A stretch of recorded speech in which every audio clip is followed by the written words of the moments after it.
Bismillahirrahmanirrahim. Assalamualaikum warahmatullahi wabarakatuh. Innal hamdalillah nahmaduhu wa nasta'inuhu wa nastaghfiruh wa na'udzu billahi min shururi anfusina wa min sayyiati a'malina.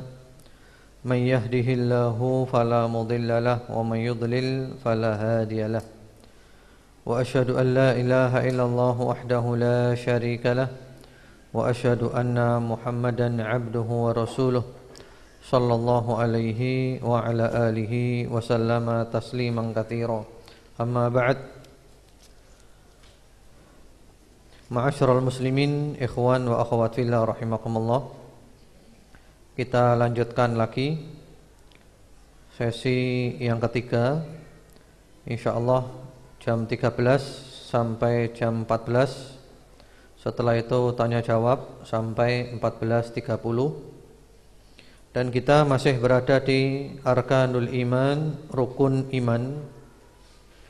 Tadi yang terakhir adalah rukun iman yang keempat, iman kepada Rasul-Rasul Allah Subhanahu wa ta'ala. Sekarang kita masuk rukun iman yang kelima.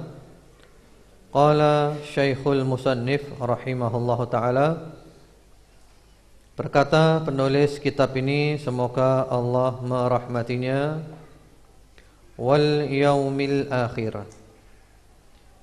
Rukun iman yang kelima adalah iman kepada hari akhir.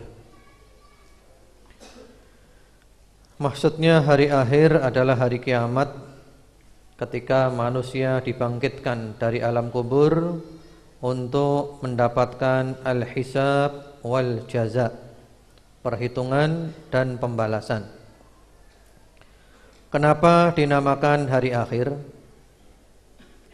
Karena setelah itu tidak ada hari akhir lagi. Itulah hari yang terakhir. Setelah itu tidak ada hari akhir. Artinya setelah itu ahli syurga yang memang ahlinya syurga berada di syurga selamanya tanpa akhir. Ahli neraka yang memang ahlinya neraka berada di neraka selamanya tanpa akhir. Kemudian iman kepada hari akhir mencakup 3 unsur. Yang pertama-tama adalah al-iman bil ba'ts.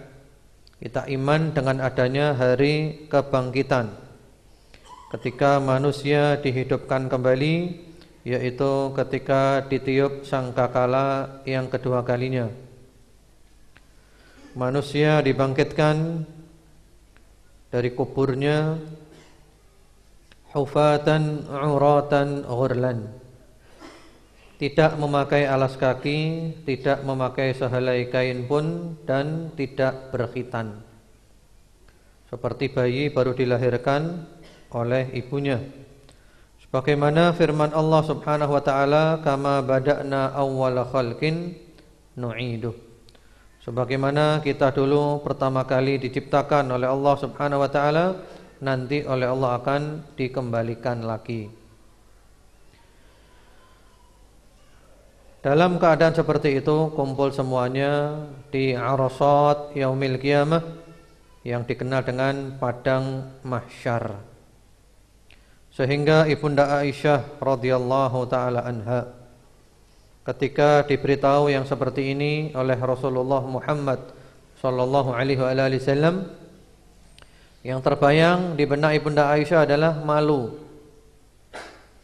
Ya Rasulullah, ar-rijalu wan nisa'u afala yanzuru ba'duhum ila aurati ba'd.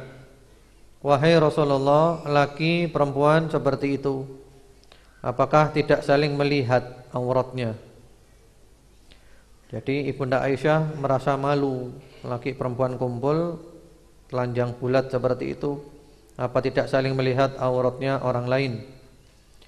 Lalu kata Rasulullah sallallahu alaihi wasallam, al-amru asyaddu min an yuhimmahum dalik. Perkara saat itu lebih dahsyat daripada terbayang oleh mereka hal-hal semacam itu. Jadi kata Rasulullah sallallahu alaihi wasallam, sudah kita tidak bayangkan auratnya orang, ya, lupa dengan auratnya orang.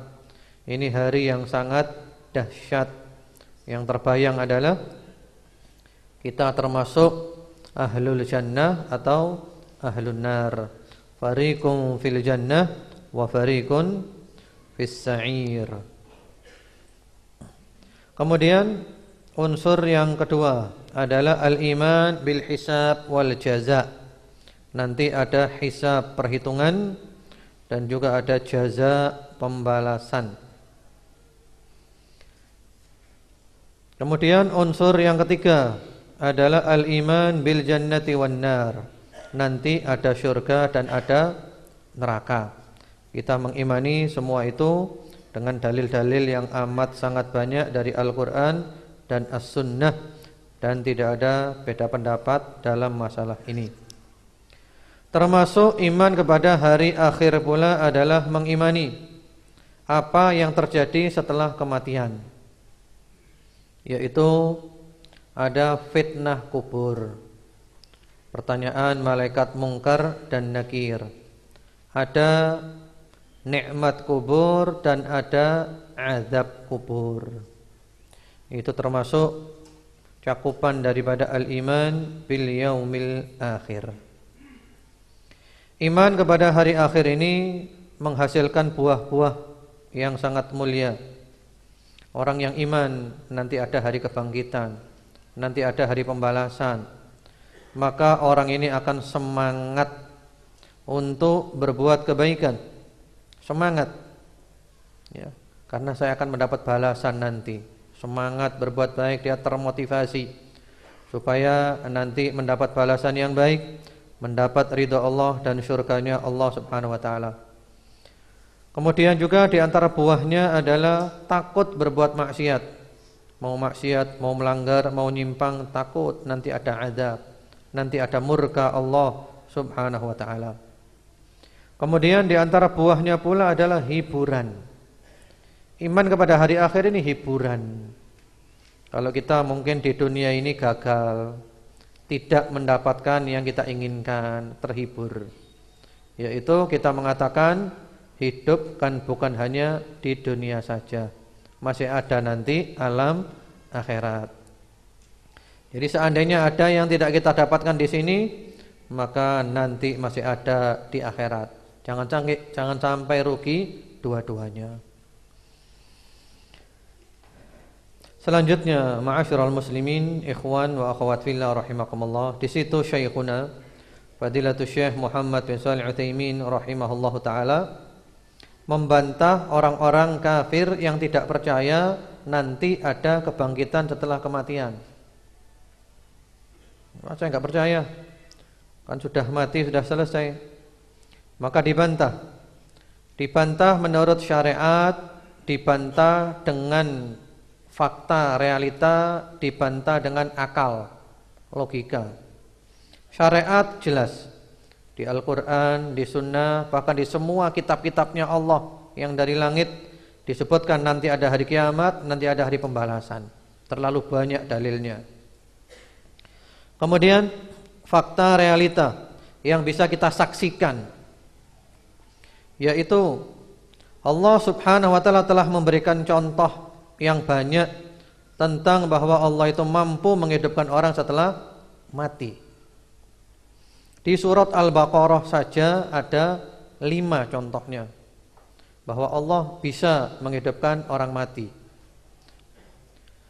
Yang pertama-tama adalah surat Al-Baqarah ayat 55-56 tentang Bani Israel yang mengatakan kepada Nabi Musa, lan nu'mina laka hatta narallaha jahrah. Wah, luar biasa. Kami tidak akan iman kepadamu sehingga kami melihat Allah dengan mata kepala. Lalu kemudian mereka oleh Allah dibinasakan. Sudah melampaui batas mereka, dibinasakan, dimatikan semuanya oleh Allah, kemudian oleh Allah dihidupkan lagi.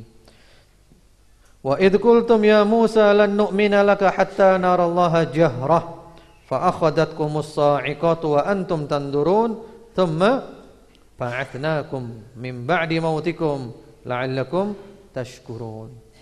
Karena keterlaluan mereka dihukum oleh Allah dimatikan Setelah itu oleh Allah dihidupkan lagi supaya mereka bersyukur. Ini contoh.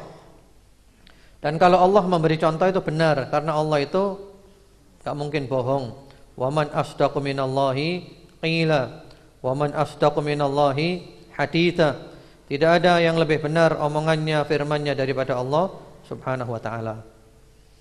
Contoh yang kedua, surat Al-Baqarah 72-73, tentang ada orang yang terbunuh di kalangan Bani Israel. Lalu mereka saling tuduh siapa yang bunuh. Akhirnya oleh Allah Subhanahu wa taala dihidupkan orang itu. Wa idz qataltum nafsan fadara'tum fiha wallahu mukhrijum ma kuntum taktumun faqul nadribuhu bi ba'dihha kadzalika yuhyillahul mauta wa yuriikum ayatihi la'allakum ta'qilun. Allah perintahkan mereka untuk menyembelih sapi, lalu bagian dari sapi itu dipukulkan ke orang itu, dan subhanallah orang itu bisa hidup dan dia menceritakan siapa yang membunuh dia.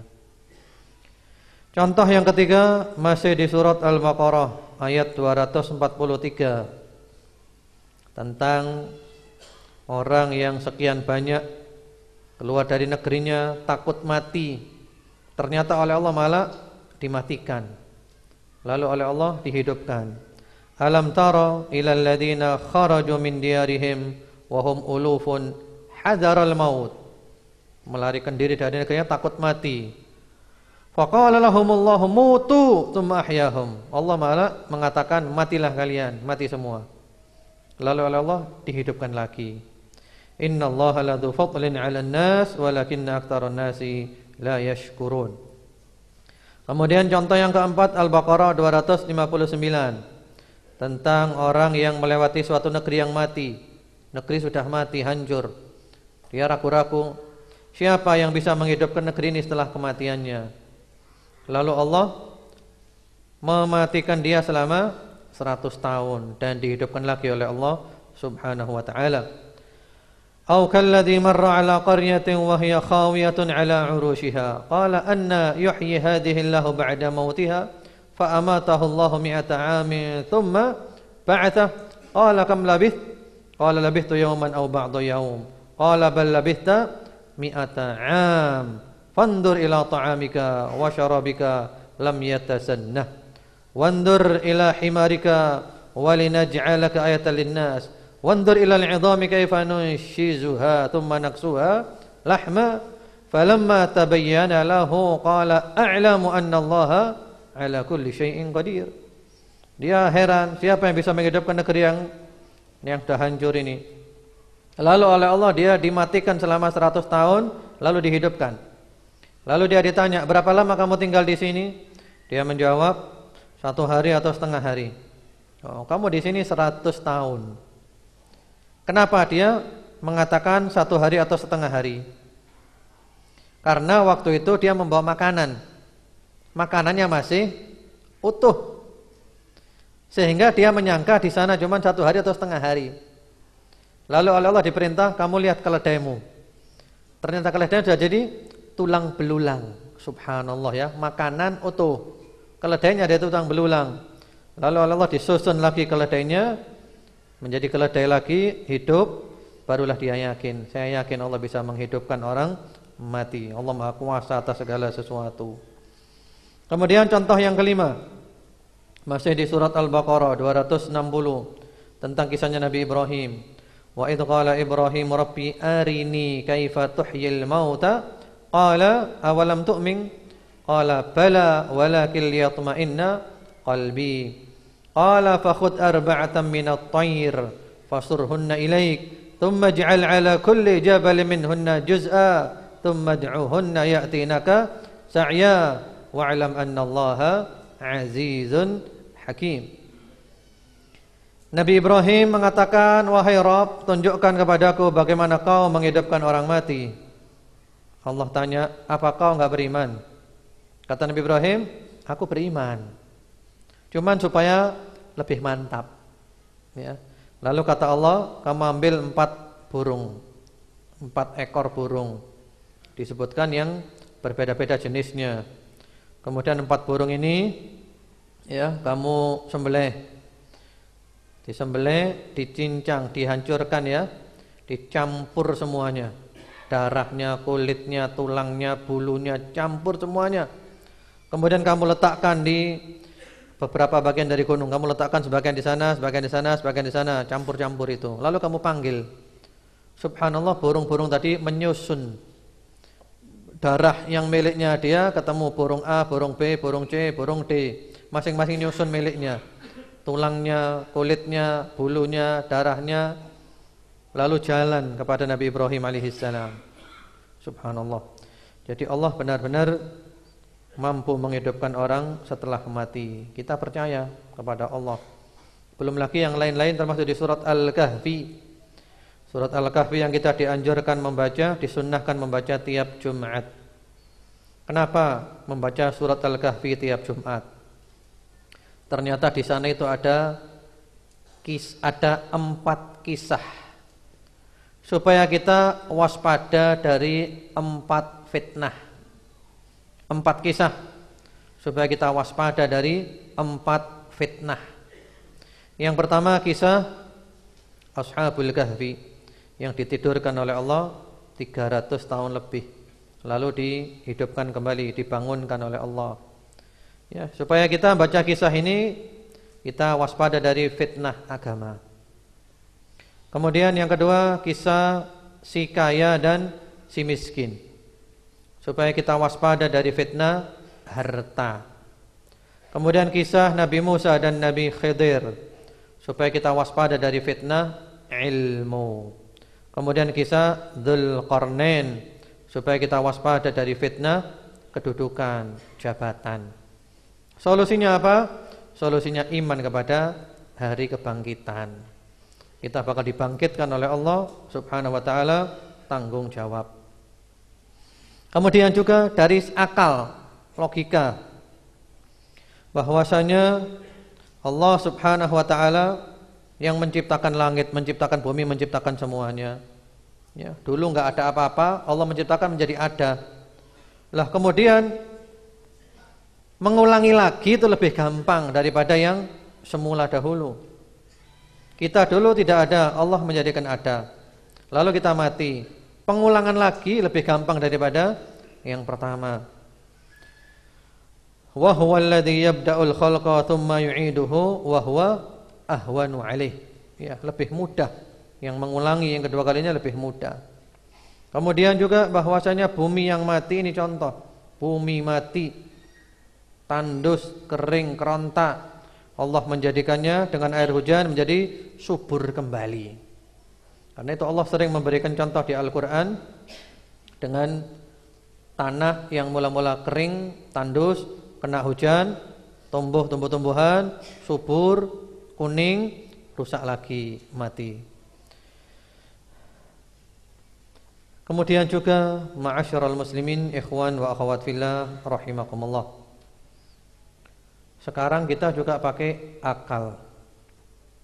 Ada orang yang baik, wah dia Masya Allah baik, soleh, taat kepada Allah, ibadahnya, puasanya.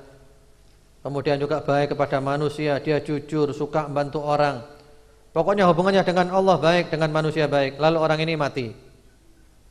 Kemudian ada lagi orang yang jahat, tidak mau ibadah kepada Allah, mungkar, enggak iman, zalim, suka ngerampas hartanya orang, bunuh orang, memperkosa orang dan yang lainnya, mati. Terus selesai begitu saja? Mana keadilan Allah?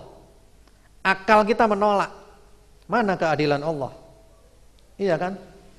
Katanya Allah Maha Adil, mana keadilan Allah? Maka akal kita mengatakan pasti ada hari kebangkitan, ada hari pembalasan. Yang baik mendapat balasan baik, yang buruk mendapat keadilan Allah Subhanahu wa taala. Faman ya'mal mithqala dzarratin khairan yarah wa man ya'mal mithqala dzarratin syarran yarah. Iya. Kemudian ma'asyiral muslimin, ikhwan wa akhwat fillah rahimakumullah, sebelum kita lanjutkan iman kepada takdir, saya ingin pembahasan tentang iman kepada hari akhir ini agak diperpanjang sedikit. Mari kita lihat keadaan orang yang sakaratul maut. Kemudian juga ketika orang itu masuk di alam kubur dan juga apa yang terjadi di sana. Ada hadis yang sahih diriwayatkan oleh Abu Dawud, Al-Hakim, At-Tayalisi, Al-Ajurri, Imam Ahmad dan yang lain-lainnya, dimuat secara panjang lebar oleh Al-Imam Al-Muhaddits Muhammad Nasiruddin Al-Albani rahimahullahu taala di dalam kitabnya Ahkamul Janaiz. Hadis yang panjang yang dikenal dengan hadis sahabat Al-Bara bin Azib radhiyallahu taala anhu.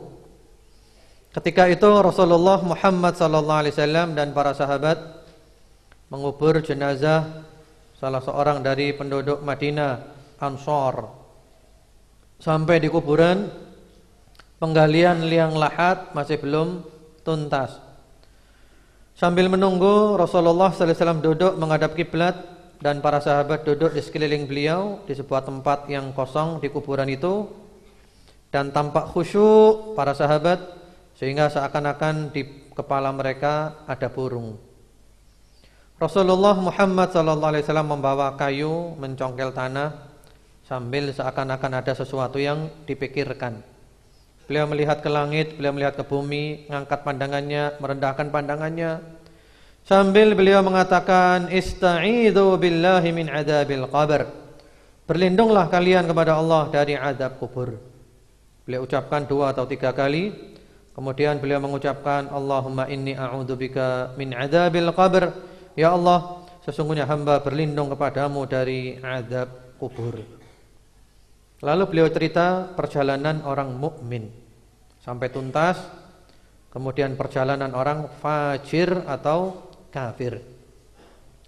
Innal 'abdal mu'mina idza kana fi inqita'i minad dunya wa iqbali minal akhirah nazala ilaihi malaikatun minas sama bidul wujuh ka'anna wujuhahumus syams.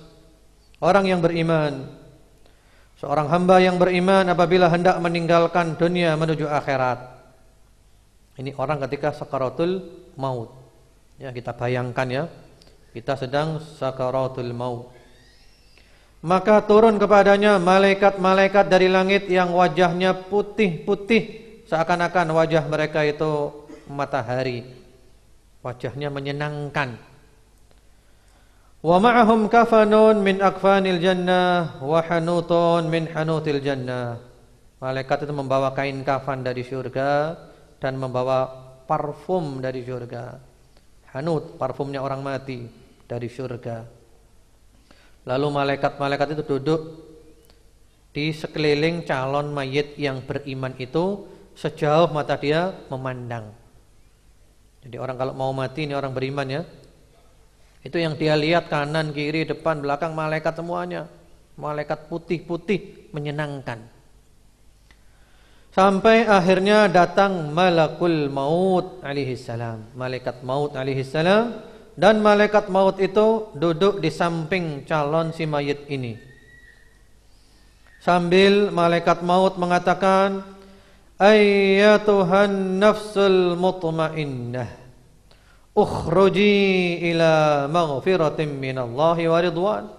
Wahai jiwa yang tenang, keluarlah menuju ampunan dari Allah dan keridhaannya. Lalu ruhnya keluar dengan lembut seperti air yang menetes. Ketika ruh itu sudah keluar, maka semua malaikat yang ada di langit dan di bumi, dan semua malaikat yang di langit, yang antara langit dan bumi, dan semua yang di langit menyolatinya, mendoakannya. Masya Allah, didoakan malaikat, disolati malaikat. Lalu pintu-pintu langit terbuka untuknya. Masing-masing penjaga pintu langit berdoa agar supaya ruh ini lewat melalui pintunya.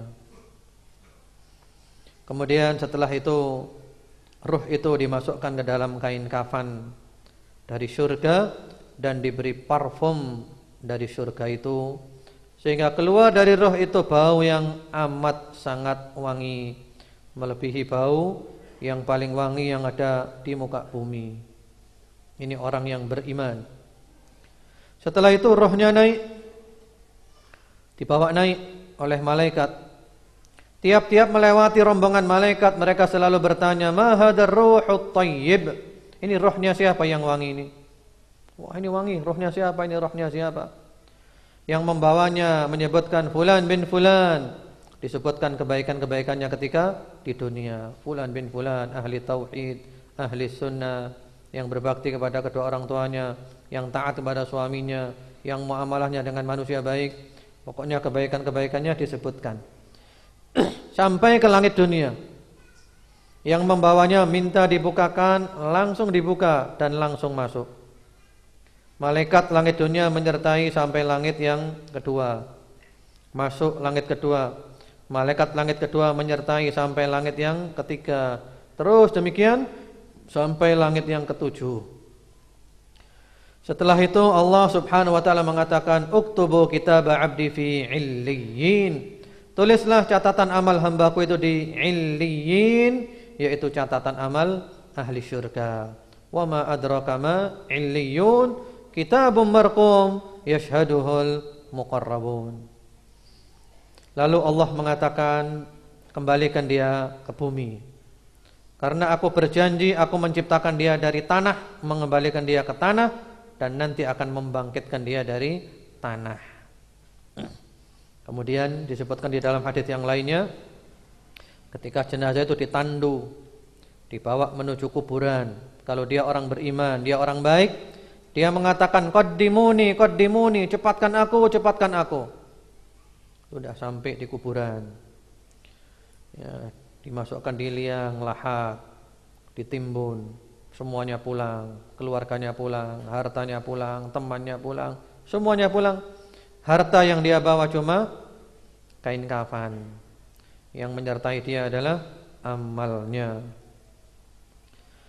Semuanya orang pulang, dia masih mendengar suara trompa mereka ketika mereka pulang itu. Kemudian datang kepadanya dua malaikat yang keras bentakannya. Malaikat itu membentaknya dan mendudukkannya. Dibentak dan didudukkan. Disebutkan di dalam riwayat yang lain bahwa kedua malaikat itu adalah Munkar dan Nakir. Riwayatnya sahih. Lalu kedua malaikat bertanya, "Man rabbuk?" Siapa Rabbmu? Karena dia orang beriman, dia mudah menjawab, "Rabbi Allah." Rabbku adalah Allah.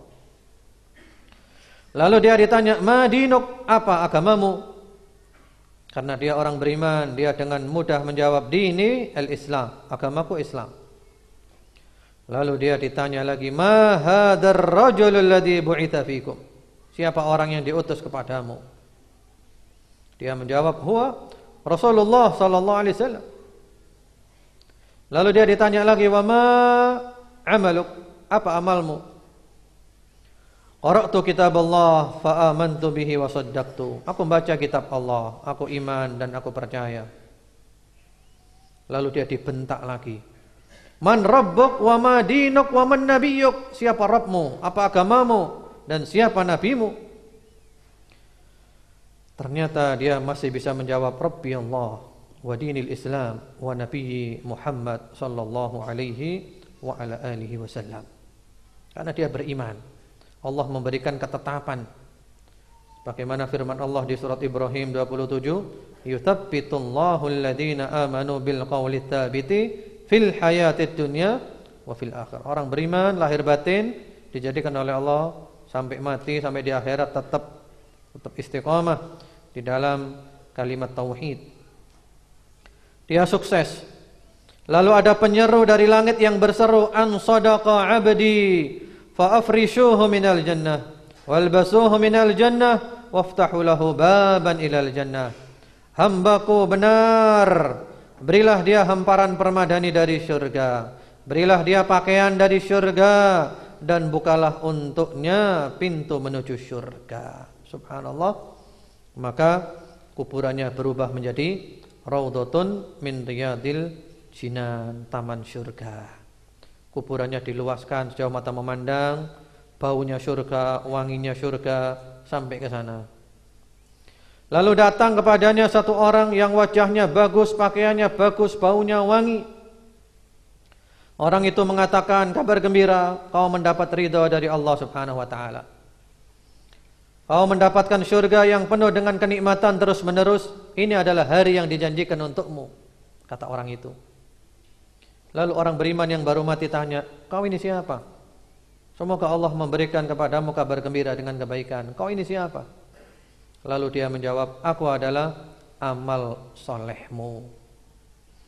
Aku adalah amal solehmu karena kau dulu di dunia cepat berbuat taat kepada Allah, lambat berbuat maksiat kepada Allah, maka Allah memberikan kepadamu balasan kebaikan. Amal solehnya untuk menemani dia sampai hari kiamat. Lalu dibukakan kepada orang yang baru mati itu, baru dikubur itu, ya, surga, pintu surga dan pintu neraka. Ditampakkan kepada dia neraka. Dikatakan, hadza manziluk law asaitallah. Ini tempatmu kalau kau maksiat kepada Allah. Wah, takut. Abdalakallahu bihi hadza. Oleh Allah diganti ini. Wah, senang. Ini untuk kesenangan jiwa. Ditakuti dulu, ini loh tempatmu neraka ini. Kalau kau maksiat, karena kau taat diganti ini. Ini adalah syurga. Begitu dia melihat syurga, langsung dia berdoa, Rabbi ajil qiyamas sa'ah. Ya Allah, cepatkan kiamat, cepatkan kiamat. Dia ingin segera masuk ke dalam syurga, ingin segera kumpul dengan keluarganya di dalam syurga. Lalu dikatakan kepadanya, uskun, kau tinggal di sini dulu, belum waktunya. Ini orang yang beriman. Mudah-mudahan kita termasuk golongan orang yang ini. Allahumma amin. Lalu Rasulullah Muhammad sallallahu alaihi wa ala alihi wasallam menceritakan tentang keadaan orang-orang yang kafir atau fajir. Ini ada surat kendaraan peserta beberapa perlu dipindah karena nutup pintu rumah orang. Mebel Melati. Mau di depan sana ya. Jadi yang di jalan raya sana, betul? Bagi pemilik kendaraan mobil Innova dengan nomor N587BB dan mobil Innova nomor N919GI. Lalu juga mobil Suzuki dengan nomor N1282GO. Mohon untuk memindah kendaraannya karena menutup pintu Mebel Melati, toko Mebel Melati. Ya. Kembali saya ulangi nomornya N587BB, lalu N919GI dan nomor N1282GU. Mohon segera dipindah. Terima kasih. Ya, kita lanjutkan. Berikutnya Rasulullah Muhammad SAW menceritakan keadaan orang kafir. Kafir ya, non muslim atau fajir. Fajir itu orang yang bergelimang dalam dosa. Ketika dia hendak meninggalkan dunia menuju akhirat, nazala ilaihi malaikatum minas sama'. Nazala ilaihi minas sama'i malaikatun ghiladun shidad sudul wujuh. Wah, ini orang ketika sakaratul maut bergelimang dalam dosa, dosanya banyak sampai mati belum tobat. Yang datang kepadanya adalah malaikat-malaikat yang kasar-kasar, yang keras-keras. Wajahnya hitam-hitam. Bayangkan. Membawa kain yang kasar dari neraka. Lalu duduk di sekitar dia sejauh mata memandang. Dia mandang kanan, kiri, depan, belakang, malaikat yang menyeramkan semuanya. Ya, bagaimana perasaannya? Menakutkan. Kemudian datang malaikat maut, duduk di samping kepalanya sambil mengatakan, ayyatuhan nafsul khabithah, ukhruji ila sakhatim minallahi wa ghadab. Wahai jiwa yang busuk, keluarlah menuju kemarahan dan murka dari Allah Subhanahu wa taala. Disuruh keluar menuju murka Allah, disuruh keluar menuju kemarahannya Allah. Tentu ruhnya tidak mau keluar. Ruhnya menyebar ke seluruh tubuh, enggak mau keluar. Karena ruhnya tidak mau keluar, maka ditarik dengan paksa. Sehingga kata Rasulullah sallallahu alaihi wasallam sampai fataqatta'a minha al-'uruq wal 'ashab.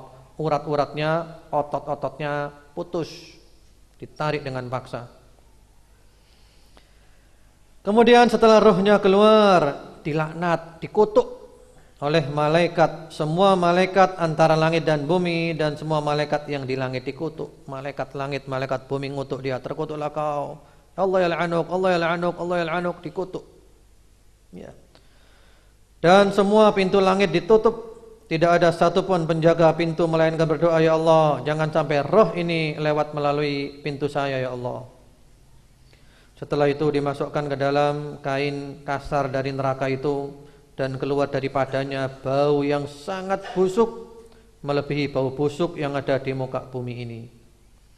Lalu para malaikat membawanya naik. Terus tiap-tiap melewati rombongan malaikat, mereka selalu tanya, ma hadzal ruhul khabith? Ini ruhnya siapa yang busuk ini? Ruhnya siapa? Baunya enggak enak ini. Yang membawanya mengatakan fulan bin fulan. Ini ruhnya si fulan bin fulan. Disebutkan kejelekan-kejelekannya ketika di dunia dahulu. Dia syirik, ya, dia menyimpang dari sunnah, hubungannya dengan manusia tidak baik, durhaka kepada orang tuanya, dan seterusnya. Lalu sampai ke langit dunia.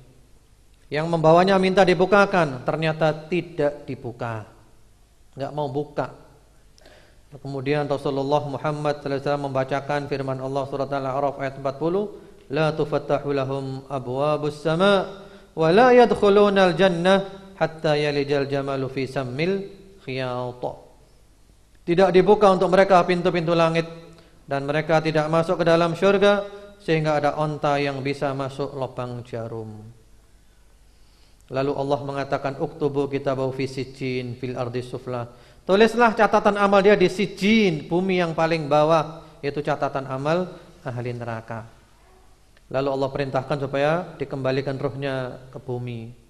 Karena Allah berjanji menciptakan dari tanah, mengembalikan ke tanah, kemudian dikeluarkan dari tanah lagi.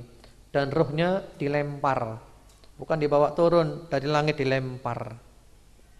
Lalu Rasulullah sallallahu alaihi wasallam membacakan firman Allah surat Al-Hajj ayat 31, "Wa may yusyrik billah faka'annama kharra minas sama' fatakhtafuhu at-tayr aw tahwi bihi ar-rih fi makani sahiq." Barang siapa yang menyekutukan Allah, maka seakan-akan dia jatuh dari langit lalu disambar oleh burung atau diterpa oleh angin sehingga dia berada di tempat yang sangat jauh. Kemudian dia ditandu, dibawa ke kuburan. Karena dia orang jahat, maka dia berteriak-teriak, dia mengatakan, "Ya wailaha, aina tadhhabuna biha? Aduh, kalian mau bawa saya kemana? Kalian mau bawa saya kemana?" Takut dia. Sampai di kuburan, dimasukkan ke dalam liang lahat, ditimbun. Ya, kemarin di rumah besar dengan keluarga, sekarang sendirian, kecil, pengap, sempit. Di sana ada kalajengking, ada ular, ada ulat, ada segala macam. Keluarganya pulang, semuanya pulang. Harta yang dia bawa cuman kain kafannya saja. Setelah itu datang dua malaikat yang membentak dengan bentakan yang sangat keras sambil mendudukkannya. Malaikat Munkar dan Nakir. Lalu menanyakan kepadanya, "Man rabbuk?" Siapa Rabbmu? Dia menjawab, la adri. Aduh, aku tidak tahu. Tidak bisa menjawab. Lalu dia ditanya, "Ma dinuk? Apa agamamu?" Dia hanya mengatakan, la adri. Aduh, aku tidak tahu. Lalu ditanya, "Ma hadzal rajul? Fama taqulu fi hadzal rajul alladhi bu'itsa fikum?" Siapa orang yang diutus kepadamu? Ternyata dia tidak tahu. Namanya Nabi Muhammad dia tidak tahu sallallahu alaihi wasallam. Lalu malaikat menyebut Muhammad, namanya adalah Muhammad sallallahu alaihi wasallam. Dia mengatakan, la adri. Sami'tun nas yaquluna dzak. Aduh, aku tidak tahu. Aku cuma mendengar manusia bilang gitu. Lalu kata malaikat, la daraita wala talauta. Kau tidak tahu dan kau tidak mau belajar. Ya. Jadi dia gagal. Karena jawaban nanti bukan hafalan. Kalau hafalan gampang ya. Ya. Rabbi Allah wa dinil Islam wa nabiyyi Muhammad. Jawabannya adalah iman dan amal saleh, dipraktekkan atau tidak. Lalu ada penyeru dari langit yang berseru, an kadzab fa afrishu lahu minan nar waftahu lahu baban ilan nar. Dia berdusta, berilah dia hamparan dari neraka, bukakan untuknya pintu menuju neraka. Kuburannya berubah menjadi hufrah min hufarin niran, lubang-lubang neraka, racunnya neraka, panasnya neraka, sampai di kuburannya, dan kuburannya menyempit hatta takhtalifa adla'uh, sampai tulang rusuknya patah.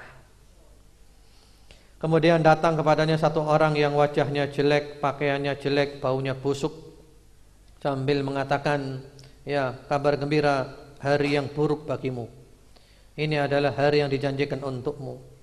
Lalu dia jawab, kau, semoga Allah memberimu kabar yang buruk. Siapa kau? Wajahmu wajah yang jelek, wajahmu mendatangkan keburukan.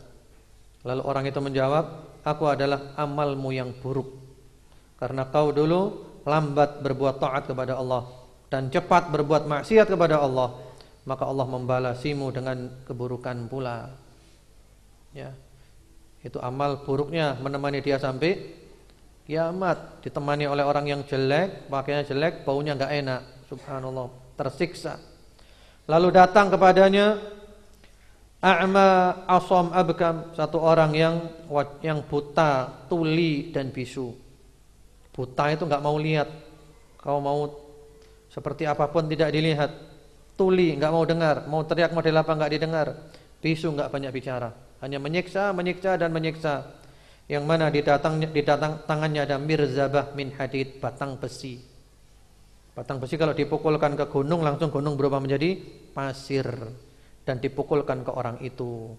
Ya, fayadribu darbatan fayasihu sayhatan yasma'uha kullu syai' illa taqal. Dipukulkan ke orang itu dan dia pun teriak dengan teriakan yang sangat keras yang didengar oleh semua makhluk kecuali manusia dan jin yang tidak mendengarnya. Kemudian ditunjukkan tempatnya dia di neraka. Ini loh tempatmu di neraka. Dan dia mengatakan, Rabbi la tuqimis sa'a, ya Allah, jangan kiamat, jangan kiamat. Dia takut masuk neraka. Dia lebih memilih azab di kuburnya. Allahu Akbar. Ini ma'asyiral muslimin, ikhwan wa akhwat fillah rahimakumullah, bukan dongeng ya. Ini perjalanan kita. Dan kita sekarang ini adalah persiapan menghadapi yang seperti itu. Kemudian setelah itu di kuburan terus sampai hari kiamat. Hari kiamat dibangkitkan sebagaimana tadi perjalanan yang telah dijelaskan. Iya. Saya teruskan aja hari akhirnya, takdir dan yang lainnya nanti aja ba'dal asar. Kita ada sisa waktu 1/4 jam untuk bahas, setelah itu tanya jawab. Hari kiamat nanti manusia dibangkitkan dari kubur dalam keadaan hufatan uratan ghurlan, tidak memakai alas kaki, tidak memakai pakaian dan tidak berkhitan. Berada di padang mahsyar yang mana disebutkan matahari mendekat 1 mil. 1 mil itu mempunyai 2 pengertian. Pengertian yang pertama mil ukuran kilometer. Ya. Yang pengertian kedua mil itu adalah alat yang dipakai untuk sifat, untuk celak itu loh. Nah, berarti matahari di atas kepala persis ini. Persis di sini. Jadi cuma 1 mil seperti alat yang dipakai untuk celak sifat itu. Di sini persis. Dan tubuh kita tidak terbakar. Allah mengkondisikan tubuh kita kuat, enggak terbakar. Cuman mandi keringat. Ada orang yang keringatnya sampai di mata kaki. Ada yang keringatnya sampai di lutut. Ada yang keringatnya sampai di pusar. Ada yang yuljimuhul araqu iljaman, tenggelam oleh keringatnya. Tergantung amalannya. Namun ada juga yang damai, mendapat naungan Allah Subhanahu wa taala, naungan arsy Allah. Di antaranya 7 golongan, pemimpin yang adil, pemuda yang tumbuh dalam ibadah, orang yang selalu sholat di masjid 5 waktu, ya, 2 orang yang saling cinta karena Allah. Kemudian orang yang diajak berbuat serong oleh perempuan yang cantik, yang punya kedudukan, dia menolak karena takut kepada Allah Subhanahu wa taala. Orang yang sedekah dengan ikhlas, orang yang berzikir kepada Allah sendirian dan dia nangis karena Allah Subhanahu wa taala, mereka damai mendapatkan naungan arsy Allah Subhanahu wa taala. Di padang mahsyar dibiarkan oleh Allah, tidak dihiraukan sekian lama dalam kondisi seperti itu, sampai akhirnya manusia mendapat ilham dari Allah untuk datang kepada Nabi Adam, mohon syafaatnya, bantuannya. Ternyata Nabi Adam tidak sanggup. Nabi Adam mengatakan, datang saja kepada Nabi Nuh. Kita datang ke Nabi Nuh. Nabi Nuh tidak sanggup. Nabi Nuh mengatakan, kamu datang pada Nabi Ibrahim. Nabi Ibrahim tidak sanggup. Nabi Ibrahim mengatakan, kamu datang kepada Nabi Musa. Nabi Musa tidak sanggup. Nabi Musa mengatakan, kalian datang kepada Nabi Isa. Nabi Isa tidak sanggup. Nabi Isa mengatakan, kalian datang kepada Muhammad sallallahu alaihi wasallam. Kita datang kepada Rasulullah Muhammad sallallahu alaihi wasallam, dan beliau mengatakan, ana laha, ya, aku akan bantu kalian. Lalu Rasulullah Muhammad sallallahu alaihi wasallam sujud memuji-muji Allah, sampai akhirnya Allah mengatakan, ya Muhammad, irfa' ra'sak wash'al tu'ta washfa' tushaffa'. Hai Muhammad, angkat kepalamu, mintalah diberikan permintaanmu, dan berilah syafaat, kau diberi izin memberikan syafaat. Baru kita diurusi. Umat Nabi Muhammad SAW hari kiamat selalu diprioritaskan nomor 1. Umat yang lainnya setelah umat Nabi Muhammad sallallahu alaihi wasallam. Kemudian ditimbang, ada timbangan-timbangan yang menurut akidah ahli sunnah wal jamaah, timbangan hakiki yang mempunyai 2 daun timbangan. Modelnya seperti apa? Wallahu alam. Yang jelas untuk menimbang kebaikan dan keburukan. Kemudian juga catatan amalnya diberikan. Ada orang yang menerima dengan tangan kanan, ahlul jannah. Ada orang menerima dengan tangan kiri dari belakang punggungnya, ini adalah ahlun nar. Lalu dihisab oleh Allah Subhanahu wa taala, dihisab. Orang masuk surga itu macam-macam. Ada orang yang masuk surga bi ghairi hisabin wala adab, tanpa hisab, tanpa adab. Masya Allah, langsung masuk ke dalam surga. Di dalam hadis Bukhari Muslim disebutkan jumlah mereka adalah 70.000. Di dalam hadis yang lainnya disebutkan Rasulullah minta tambah dan oleh Allah ditambah. Kemudian yang kedua, orang masuk surga dihisab oleh Allah dengan hisab yang ringan. Itu namanya hisaban yasira. Yang ringan hisabnya. Allah menyebutkan dosa-dosanya, dia ngaku semuanya, lalu Allah mengatakan, satartuha 'alaika fid dunya wa ana aghfiruha lakal yaum. Di dunia dulu dosamu aku tutupi, enggak ada orang tahu, dan hari ini aku ampuni. Subhanallah. Ini hisaban yasira. Karena itu kita dianjurkan berdoa, Allahumma hasibni hisaban yasira. Ya Allah, hisablah hamba dengan hisab yang mudah. Itu doa dari Rasulullah Muhammad sallallahu alaihi wasallam. Yang ketiga, orang masuk surga dengan dihisab yang sebenar-benarnya. Beliau bersabda, man nukishal hisab faqad 'udzib. Orang yang dihisab dengan sebenarnya tersiksa. Dihisab. Kalau bahasa kita sekarang diaudit, ya, diperiksa semuanya, termasuk hartanya. Yang halal aja dihisab, apalagi yang haram. Jangankan 1 miliar, 5 rupiah pun dihisab. Dapat dari mana, keluarnya kemana, ya. Dihisab umurnya untuk apa, masa mudanya, ya, yang disembah siapa, mengikuti sunnah atau tidak, ilmunya diamalkan atau tidak. Kemudian yang ketiga, yang keempat, orang yang masuk surga yang dia itu mestinya masuk neraka, namun oleh Allah diampuni dosanya berkat syafaat atau yang lainnya, sehingga dia tidak jadi masuk neraka dan dimasukkan ke dalam surga. Yang kelima, orang masuk surga tapi mampir neraka dulu. Dihukum di neraka tergantung dosanya, baru terakhirnya masuk ke dalam surga. Allahu Akbar. Ya, kita berharap masuk surga tanpa hisab, tanpa adab, termasuk 70.000 itu. Kemudian setelah dihisab itu, kalau orang kafir hisabnya bukan kebaikan dan keburukan, karena orang kafir enggak punya kebaikan. Orang kafir enggak punya kebaikan. Kebaikan mereka sudah dibalas di dunia oleh Allah. Di akhirat enggak dapat apa-apa. Hanya disebutkan kejelekan-kejelekannya, dicampakkan dan dilempar ke neraka. Lalu setelah itu mampir ke Al-Haud, telaga Rasulullah Muhammad sallallahu alaihi wasallam. Telaganya Rasulullah yang airnya lebih putih dari susu, lebih manis dari madu, lebih wangi dari misik, yang jumlah bejananya sejumlah dan seindah bintang-bintang di langit, yang minum seteguk tidak akan haus selama-lamanya. Di sana Rasulullah selesai menanti kita, umatnya yang ikuti sunnahnya. Kalau orang menyimpang dari sunnah, dia datang terpental, enggak bisa. Kemudian setelah itu ada sirat, jembatan, yang disebutkan di dalam riwayat yang sahih, lebih lembut dari sehelai rambut dan lebih tajam dari pedang.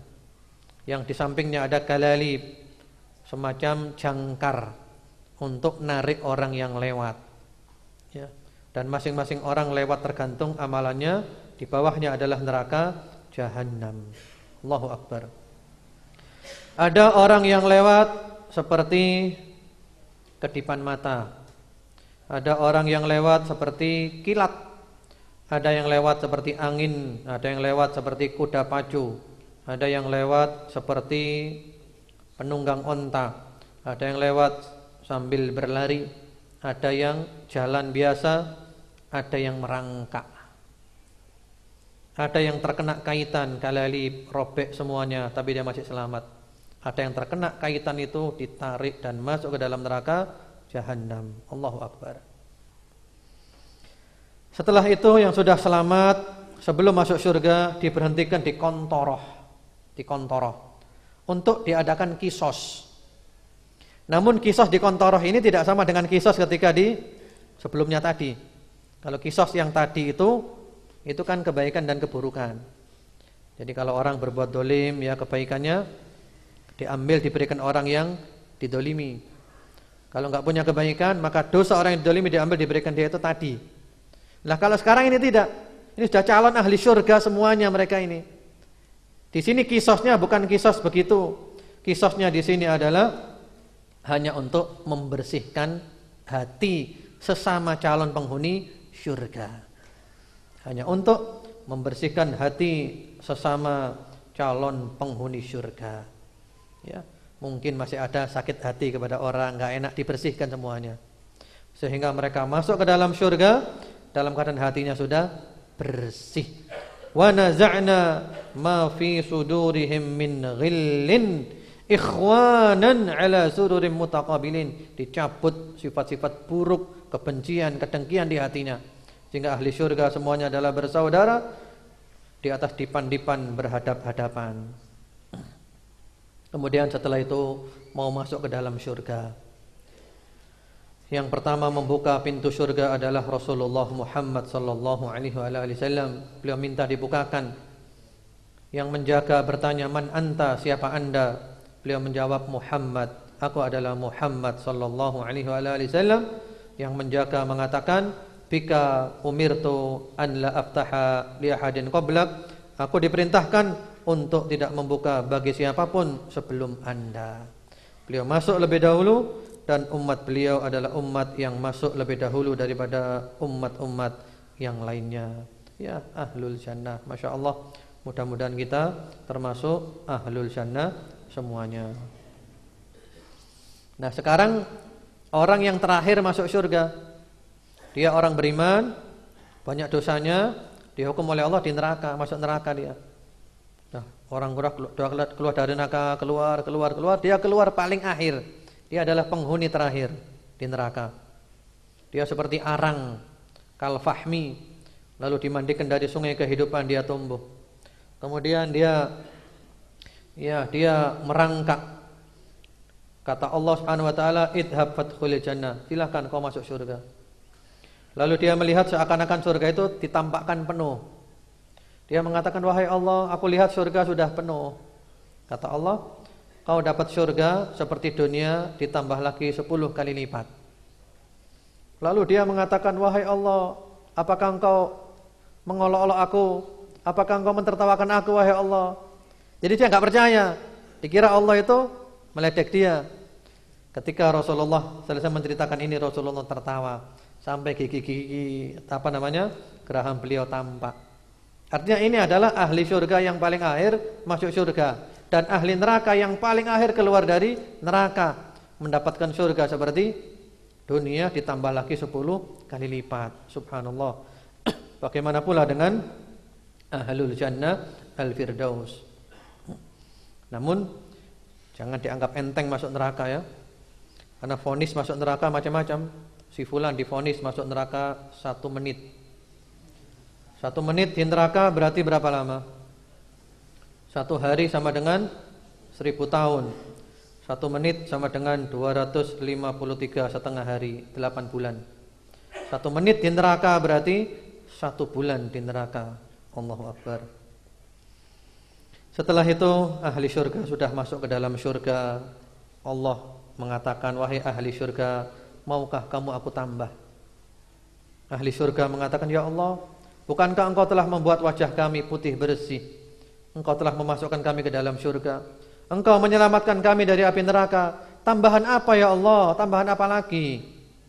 Lalu fayakshiful hijab. Lalu Allah membuka tirai, Allah membuka tabir, dan ahlul jannah memandang wajah Allah yang maha mulia. Dan mereka tidak pernah mendapat kenikmatan seperti kenikmatan memandang wajah Allah subhanahu wa ta'ala yang maha mulia itu. Itulah firman Allah, lilladzina ahsanul husna wa ziyadah.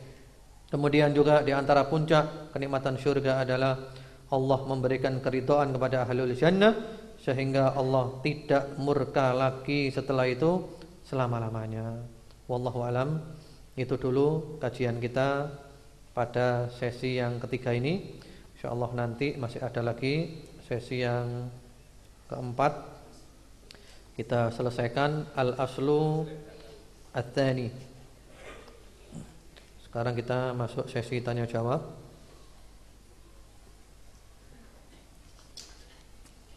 Sisa yang tadi juga masih ada pertanyaannya.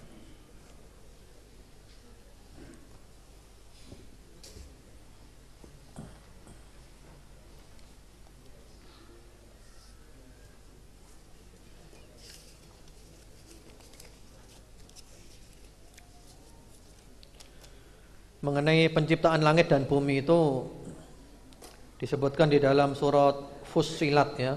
Surat Fussilat ayat 9 dan 10. 6 hari. Ya. Karena ada beberapa yang tanya, karena terjemahannya kan 6 masa ya. Padahal itu hari. Bahkan disebutkan dalam tafsir At-Tabari, Ibnu Katsir juga disebutkan nama-nama harinya. Qul a'innakum latakfuruna billadzi khalaqal arda fi yaumain. Allah menciptakan bumi dalam 2 hari. Kemudian ayat 10 surat Fussilat, wa ja'ala fiha rawasiya min fawqiha wa baraka fiha wa qaddara fiha aqwataha fi arba'ati ayyam. Ya. Allah menciptakan bumi, gunung-gunung, lalu memberkainya dan menentukan kadar makanan penghuninya dalam 4 hari. 2 tambah 4, 6 hari.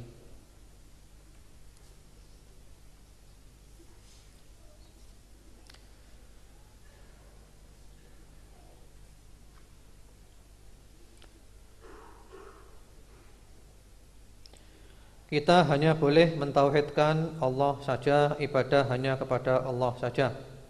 Bagaimana dengan orang yang datang kepada ulama, katanya bisa membantu dibuatkan jimat untuk tolak bala, kemudian pelaris berupa benda lainnya. Ya. Kalau kita kembali kepada dalil-dalil yang sahih, ya, jimat-jimatan itu tidak dikenal di dalam Islam. Tamimah, jimat itu enggak ada dalam Islam. Itu ada di kajian kitab Tauhid. Jadi enggak ada jimat. Karena pelarangan jimat itu umum dan tidak ada perkecualiannya.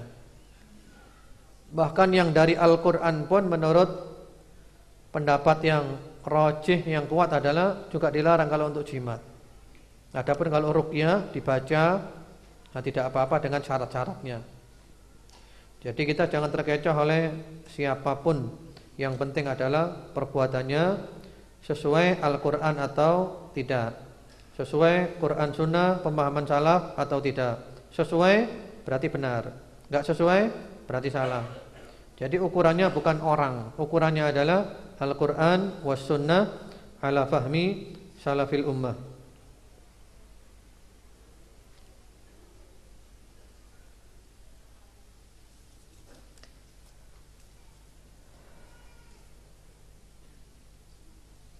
Iman kepada kitabullah berarti percaya terhadap kebenaran kitab yang Allah turunkan. Lantas apakah seorang muslim boleh membaca kitab selain Al-Quran? Yang dimaksud kitab apa dulu? Kalau yang dimaksud adalah kitab suci selain Al-Quran, enggak boleh. Karena Rasulullah SAW pernah melihat sebagian sahabat membaca kitab Taurat dan yang lainnya. Rasulullah marah. Kata Rasulullah, "Lau kana Musa hayyan lama wasi'ahu illa tibai." Nabi Musa aja kalau hidup menjadi pengikutku. Jadi cukup adalah Al-Quran. Semua kebaikan yang ada di kitab-kitab dulu sudah ada di dalam Al-Quran. Tapi kalau membaca kitab lain dalam arti belajar kitab fikih, ya kitab hadis, kitab sirah, ya boleh. Silahkan. Itu sarana untuk ilmu dan tidak bertentangan dengan Al-Quran.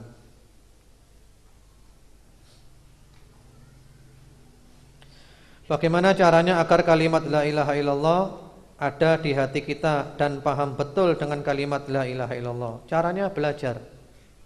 Caranya adalah belajar, dan belajar itu jangan setengah-setengah.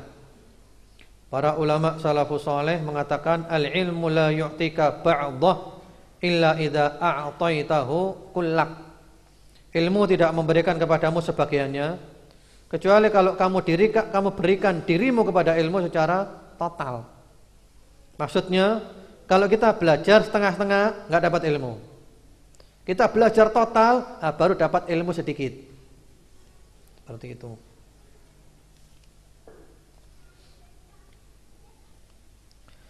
Pada waktu sepertiga malam Allah Ta'ala turun ke langit dunia. Apakah turunnya ilmu saja? Apakah dengan zatnya? Mohon penjelasannya. Ya, itu hadisnya sahih. Yanzilu Rabbuna ila sama'i dunya fi kulli lailatin hina yabqa thuluthul lail al-akhir. Allah turun ke langit dunia tiap malam ketika tersisa sepertiga malam terakhir, dan Allah langsung menawarkan kalau orang minta ampun diampuni, berdoa dikabulkan, memohon diberikan permohonannya. Itu hadis sahih. Itu bukan ilmunya Allah turun, cuman bagaimana seperti apa kita enggak mampu bayangkan. Kalau akidahnya salafus saleh adalah sami'na wa ata'na. Enggak usah bayang-bayangkan, enggak mampu. Jangan nanti ditanyakan, berarti ketika Allah turun arusnya kosong dong. Berarti pindah, nah itu akal kita. Enggak usah akal-akalan. Rasulullah mengatakan Allah turun sami'na wa ata'na, selesai gitu aja. Sudah selesai, enggak usah dibayang-bayangkan. Min ghairi tahrifin wala ta'til wa min ghairi taqyifin wala tamthil, tanpa dirubah-rubah, tanpa diingkari, tanpa direka-reka, bagaimana dan tanpa diserupakan dengan makhluknya. Laisa kamitslihi syai'un wa huwas samiu al-basir. Enggak usah bayang-bayangkan. Karena itu ada seorang ustaz ketika ditanya oleh seseorang pemirsa di TV waktu itu, interaktif melalui telepon ketika Ramadan, "Pak Ustaz, Lailatul Qadar kan malam ya. Nah sekarang kan Indonesia dengan luar negeri kan berbeda. Kalau di sini malam, di Amerika siang. Terus bagaimana Lailatul Qadarnya Ustaz?" Iya kan? Ternyata terpancing ustadznya mengatakan Lailatul Qadar itu enggak mesti malam. Duh, kok enggak mesti malam? Namanya aja Lailatul Qadar. Terus bagaimana cara jawabnya? Cara jawabnya gampang. Ibadahlah sungguh-sungguh pada bulan Ramadan, terutama 10 hari terakhir, 10 malam terakhir, insyaallah kamu dapat Lailatul Qadar. Mau di Amerika, mau di Indonesia, mau di mana-mana, pasti dapat kalau sungguh-sungguh. Gitu aja jawabannya. Enggak usah dipakai akal, nanti kita terbawa pakai akal-akal enggak mampu. Jangan hanya sibuk membahas Lailatul Qadar, malamnya tidur enggak sholat.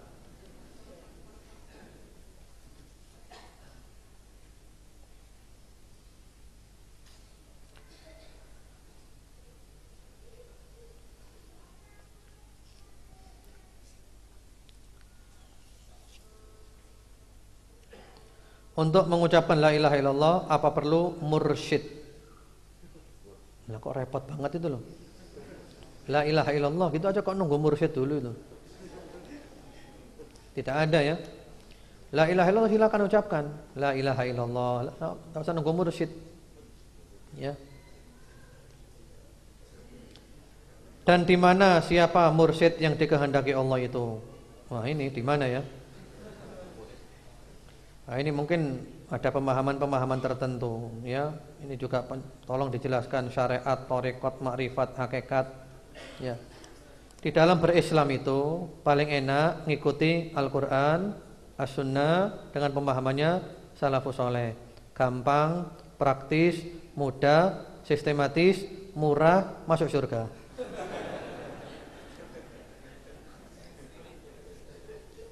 Nah, itu enggak ada ajarannya dari Al-Quran dan Sunnah, rumit, gini gitu macam-macam. Apalagi nanti ada keyakinan kalau sudah mencapai hakikat, berarti semuanya enggak apa-apa, halal bagi dia. Minum bir hitam enggak apa-apa, kayak minum kopi. Ini mencapai hakikat kekafiran namanya.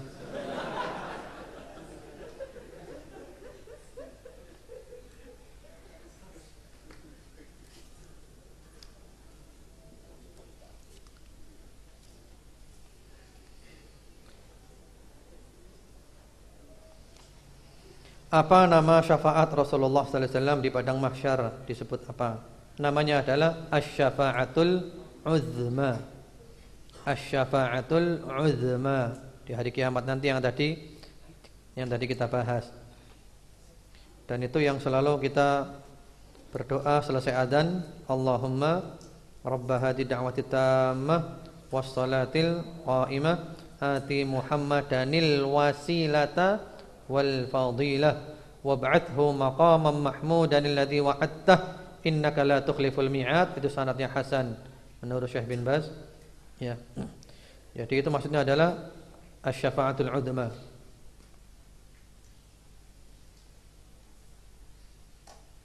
Di antara iman kepada malaikat adalah kecintaan kita kepada malaikat. Pertanyaannya, bagaimana bentuk kecintaan kita kepada malaikat? Ya, kita cinta. Mereka adalah hamba-hamba Allah yang soleh. Kita cinta kepada malaikat Jibril, kita cinta kepada malaikat Mikail, Israfil dan yang lainnya, karena mereka adalah hamba-hamba Allah yang soleh. Ya, cinta. Mereka adalah hamba Allah yang soleh. Saya cinta kepada mereka dan berusaha meniru perbuatan-perbuatan mereka yang kita dianjurkan menirunya dan kita mampu. Dikatakan bahwa kebaikan orang kafir telah dibalas di dunia dan di akhirat tidak mendapatkan apa-apa. Bagaimana tentang kisah seorang pelacur yang masuk surga karena menolong anjing yang kehausan? Pelacur tentu bukan orang kafir itu ya. Itu hadisnya sahih. Pelacur itu bukan orang kafir. Dia orang beriman. Hanya dia itu berbuat dosa. Bahkan para ulama juga menjelaskan di syarahnya hadis itu, maksudnya pelacur masuk surga gara-gara memberi anjing adalah setelah dia memberikan minum kepada anjing, maka Allah membuka pintu hidayah sehingga dia menjadi orang yang baik dan dia matinya mati husnul khotimah. Jadi jangan disalahpahami. Jadi pelacur enggak apa-apa, yang penting biar minum anjing. Khawatirnya salah pahamnya seperti itu kan? Bukan gitu maksudnya. Jadi tadi itu menurut penjelasan para ulama, dia setelah memberi minum anjing itu oleh Allah diberi hidayah, jadi orang baik. Akhirnya matinya mati husnul khotimah.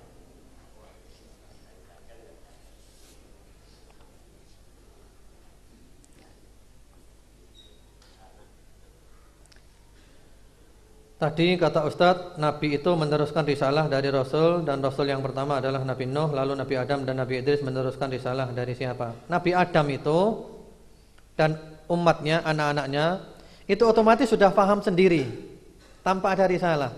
Kanan nasu ummatan wahidatan. Nabi Adam dan anak-anaknya sudah otomatis sudah paham, enggak ada penyimpangan waktu itu. Mereka paham, mereka ngerti bagaimana ibadah, bagaimana akidah, paham dan ngerti. Setelah terjadi penyimpangan, baru Allah ngutus Nabi Nuh alaihi salam. Idris dengan Nuh lebih dahulu siapa? Kalau secara dalil Nuh. Jadi Idris setelahnya Nuh dari sisi dalil yang kuat itu. Bagaimana hadis syafaat tadi kan? Datanglah kepada Nabi Nuh, Rasul yang pertama kali. Berarti setelah Adam itu adalah Nuh, baru kemudian Idris. Jadi intinya Nabi Adam itu dan anak-anaknya sudah paham sendiri tentang akidah dan yang lainnya, masih belum ada penyelewengan. Setelah ada penyelewengan, baru Allah ngutus Rasul. Dan penyelewengan pertama kali dalam al-akidah terjadi pada zaman Nabi Nuh yang berkedok cinta kepada orang soleh. yang diabadikan oleh Allah di surat Nuh. Wa qalu la tadarunna alihatakum wa la tadarunna wadda wa la suwa'a wa la yaghutha wa ya'uqa wa nasra. 5 orang. Itu adalah orang-orang saleh yang mereka punya pengikut. Setelah orang saleh meninggal, pengikutnya iktikaf di kuburannya, membuat gambar-gambarnya. Mula-mula enggak disembah, lama-lama disembah. Jadi penyimpangan akidah pertama kali disebabkan karena cinta kepada orang saleh yang berlebihan. Akhirnya dikultuskan.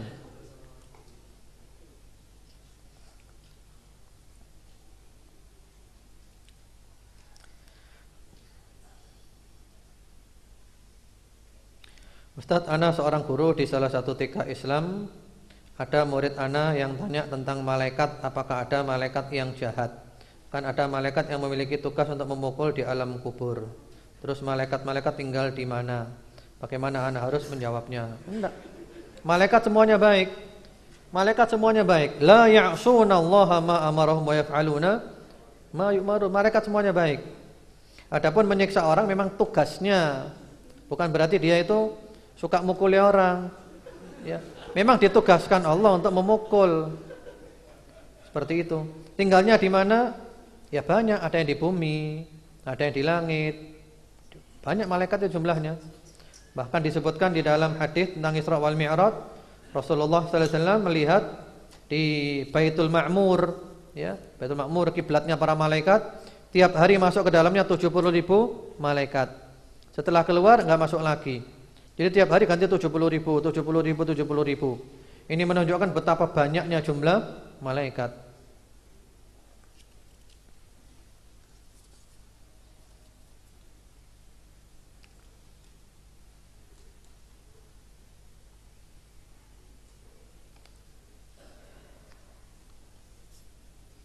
Ustadz, apa dalil bahwa ada 315 rasul dan 124.000 nabi? Hadis, ada hadisnya sahih. Ada hadisnya ya, sahih hadisnya itu. Hadisnya sahih bahwa jumlah nabi 124.000, jumlah rasul 315. Itu hadisnya sahih.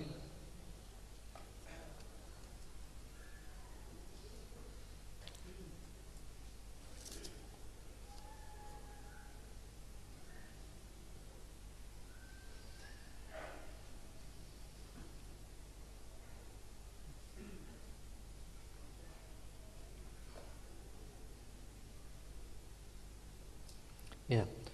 Bagaimana cara menjelaskan kepada orang tua kondisi sholat dan puasa tapi masih kedukun, percaya jimat dan sebagainya, enggan untuk diajak taklim? Pernah saya coba jelaskan dengan hati-hati tapi tetap marah. Meyakini kalau usaha tanpa ada bantuan dari kiai atau orang pintar tidak akan berhasil. Qadarullah, beberapa kali saya usaha masuk TNI, coba CPNS dan sebagainya tidak berhasil karena saya enggak mau menuruti orang tua agar kedukun dan memakai suap. Itu menurut orang tua saya. Mohon penjelasannya. Iya.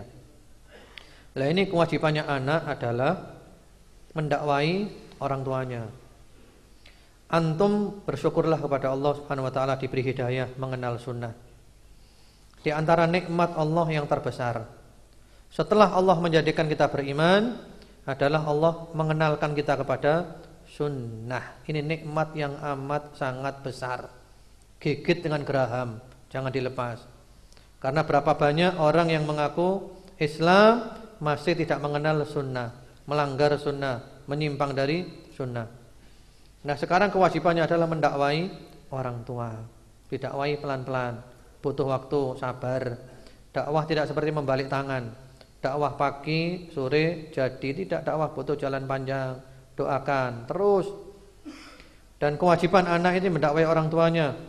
Kita mengaku cinta kepada orang tua, maka kita ingin orang tua kita pun juga mengenal sunnah. Butuh waktu memang, butuh waktu, butuh sabar. Yang penting antum tetap istiqomah. Tunjukkan akhlak yang baik, tunjukkan tutur kata yang baik. Insya Allah nanti lama-lama bapak dan ibu akan bersimpati. Melihat keistiqomahan anaknya, keindahan akhlaknya dan seterusnya, nanti simpati orang tuanya. Ya. Dan bermuamalah dengan dukun, jimat sama sekali tidak menguntungkan. Tanya kepada tukang ramal saja, tanya saja, tidak diterima salatnya 40 hari. Mempercayai ucapannya kufur, terhadap ajaran Nabi Muhammad sallallahu alaihi wasallam sebagaimana di dalam hadis yang sahih.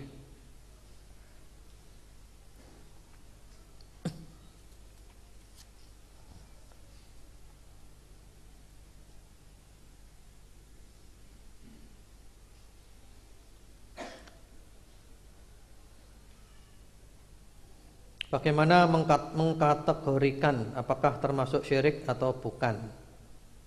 Ya, belajar, semuanya dengan belajar.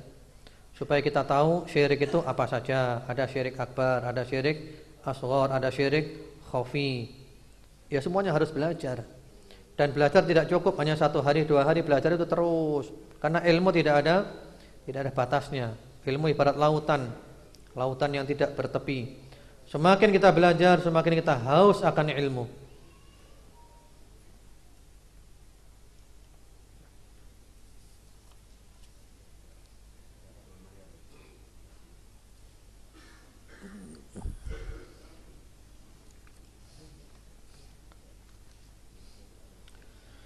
Ustadz, saya terkadang masih rancu antara kata-kata roh, jiwa, dan hati. Apakah itu berbeda pengertiannya atau sama saja? Apakah yang masuk surga atau neraka itu roh atau jiwa? Iya. Kalau roh, jiwa, dan hati. Kalau hati itu qalbu ya. Istilahnya itu qalbu. Hati itu qalbu. Bukan organ tubuh ya. Bukan organ tubuh. Kalau organ tubuh hati itu malah kabid. Kalau qalbu malah jantung. Sementara qalbu yang dibahas di Al-Quran, di hadis bukan organ tubuh, tapi sesuatu yang prinsip. Kalau dia baik semuanya baik, kalau dia rusak semuanya rusak. Tempatnya di mana? Ada beda pendapat. Ada yang mengatakan tempatnya ada di walakin ta'mal qulubul lati fis sudur, di hati, di dada. Ada yang mengatakan di otak. Wallahu alam. Tapi kalau menurut ayat tadi tapi yang buta adalah hatinya yang ada di dadanya. Tapi bukan organ tubuh ya. Sesuatu yang kecil tapi pengaruhnya luar biasa. Kemudian kalau ruh itu jelas. Yang membedakan antara jasad kita yaitu ruh. Yang mana kalau orang mati itu berarti ruhnya sudah keluar, enggak bisa bergerak sama sekali. Kemudian jiwa, nafas. Wallahu alam, kalau jiwa ini sepertinya juga sama dengan hati. Kalau dia baik juga jiwanya baik, semuanya baik. Jiwanya rusak, semuanya rusak. Yang masuk surga dan neraka itu jasadnya dan rohnya dan jiwanya, semuanya. Jadi bukan hanya roh saja, bukan hanya jiwa saja, tapi juga jasad. Jadi Allah nanti membangkitkan jasad kita. Ini akidah kita Ahlus Sunnah wal Jamaah. Jadi jasadnya, ruhnya, dan jiwanya. Hanya kalau di kuburan tadi, azab dan nikmat kubur itu ruh. Tapi dampaknya sampai kepada jasad. Mirip orang mimpi. Orang mimpi itu yang mimpi adalah ruhnya, tapi sampai kepada jasad. Kalau mimpi yang menyenangkan, terasa ketika bangun itu enak. Mimpi yang menyusahkan terasa ketika bangun enggak enak semuanya.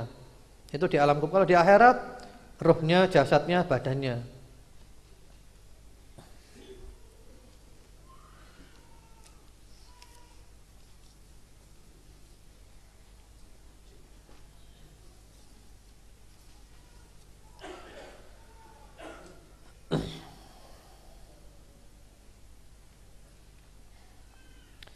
Ya, wahai jiwa yang tenang, kembalilah kepada Tuhanmu dengan hati yang ridha dan diridhoinya, maka masuklah ke dalam golongan hamba-hambaku. Al-Fajr 27-29. Mereka menanyakan kepadamu Muhammad tentang khamr dan judi. Katakanlah, pada keduanya terdapat dosa besar dan beberapa manfaat bagi manusia, tapi dosanya lebih besar daripada manfaatnya. Al-Baqarah 219. Pertanyaan dari potongan ayat pada surat Al-Fajr di atas dikatakan bahwa masuklah kalian ke dalam golongan jamaah hamba-hambaku. Jamaah hamba-hamba yang mana yang dimaksud? Allah itu. Sedangkan sekarang di mana-mana banyak kelompok yang semuanya mengaku Al-Qur'an dan As-Sunnah. Itu maksudnya adalah golongan ahli surga itu. Ya ayyatuhan nafsul mutmainnah Ya. Irji'i ila rabbiki radiyatan mardiyah fadkhuli fi ibadi wadkhuli jannati. Kelompok hambaku adalah hambaku ahli syurga. Seperti itu. Kemudian yang kita ketahui bahwa judi dan khamr itu haram. Kalau apa maksud dari beberapa manfaat dari keduanya? Manfaatnya khamr itu ada dari sisi perekonomian, menguntungkan. Tapi dosa. Iya. Iya kan? Bisnis. Tapi dosa. Kemudian juga ada sebagian ahli tafsir termasuk Ibnu Katsir menyebut ada manfaat untuk kesehatan, menghangatkan badan dan yang lainnya, tapi telah dibantah oleh pakar medis Islam Profesor Dr. Muhammad Ali Akbar dalam kitabnya yang besar dan yang kecil khusus membahas khamr. Bahwasanya khamr enggak ada manfaat untuk tubuh. Itu para ahli tafsir itu mungkin belum meneliti. Beliau telah meneliti. Jadi manfaatnya lebih cenderung dari sisi bisnis, menguntungkan, tapi dosa.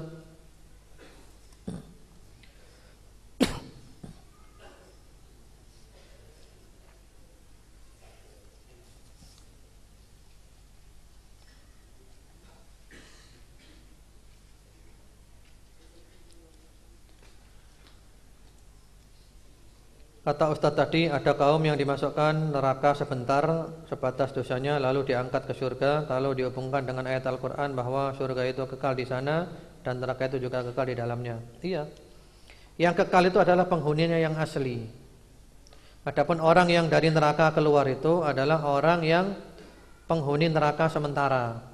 Dia orang yang mati dalam keadaan iman, bukan kafir, bukan musyrik.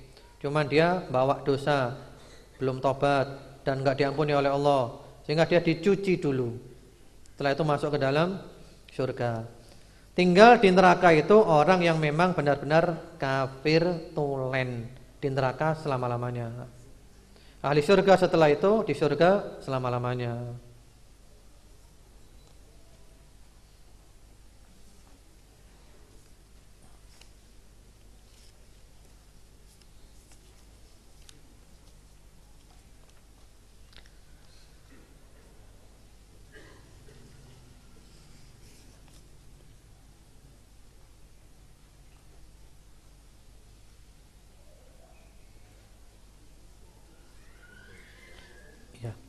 Setahu saya dari buku-buku, hampir tiap orang di masa kecilnya punya imajinasi tentang wujud Tuhan secara visual. Meskipun orang-orang di sekitarnya telah mendidik bahwa Allah itu tidak terlihat dan tak terbayangkan wujudnya, tapi daya visual anak kecil itu kuat sehingga terbawa di alam bawah sadar saat dewasa.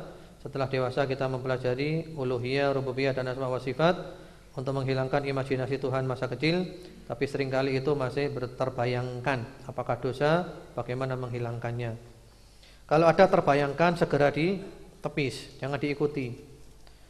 Karena kalau kita ikuti, kita membayang-bayangkan Allah, berarti kita menyembah berhala. Karena kita sudah membayangkan Allah seakan-akan berbentuk sesuatu. Maha suci Allah Subhanahu wa taala. Jadi begitu ada bayangan seperti itu, kita tepis langsung. Amanna billah, aku iman kepada Allah. Ada bayangan ditepis, amanna billah. Kan ada sahabat yang datang ke Nabi kan, mengatakan ya Rasulullah, ya, selalu ada pertanyaan, yang menciptakan ini siapa? Yang menciptakan ini terus sampai Allah. Yang menciptakan Allah siapa? Nah, sampai di sini jangan diteruskan, enggak mampu. Katakan saja amantu billah, aku iman kepada Allah Subhanahu wa taala, wal awwalu wal akhiru wal zahiru wal batin. Jadi jangan diteruskan. Bagaimana dengan orang yang menolak siksa kubur? Waktu dikuburkan belum dihisab, jadi tidak mungkin disiksa, mohon penjelasan. Adab kubur dengan adab akhirat beda. Ya, beda, jauh bedanya. Maka dari itu tadi orang-orang di kuburan yang diazab lebih memilih adab kubur daripada adab di neraka. Mengenai adab kubur itu dalilnya banyak di Al-Quran, di Sunnah. Bahkan kita dianjurkan berlindungan dari adab kubur. Wa'udzubika min adabil qabr. Kalau enggak ada, buat apa berlindung? Dan semua akidah ahli sunnah wal jamaah, kalau kita buka kitab-kitab mereka, selalu ada kata-kata wa nu'minu ya bi fitnatil qabr, bi adabil qabr, bi na'imil qabr, iman. Sehingga yang tidak mengimani itu adalah menyimpang dari akidahnya Ahlus Sunnah wal Jamaah. Bahkan Rasulullah Muhammad SAW di dalam hadits yang sahih pernah melewati 2 kuburan. Beliau mengatakan innahuma la yu'adzaban. Keduanya sedang diadab oleh Allah. Yang satu fakana yamshi bin namimah, suka adu domba. Yang satu lagi la yastatir minal baul, ya, kalau kencing itu tidak bersih ceboknya, atau mercik-mercik ke tubuhnya lalu dia salat dalam keadaan najis. Karena itu beliau bersabda fa inna ammata adzabil qabr minal baul. Kebanyakan azab kubur adalah dari masalah kencing yang enggak bersih. Ada azab kubur itu. Yang mengingkari itu berarti mereka menyimpang dari sunnah. Sudah jelas dalilnya. Kita berlindung buat apa kalau azab kubur itu enggak ada? Kan kita selesai salat menjelang salam kan berlindung, Allahumma inni a'udzubika min adzabi jahannam wa min adzabil qabr. Kalau enggak ada buat apa berlindung terus?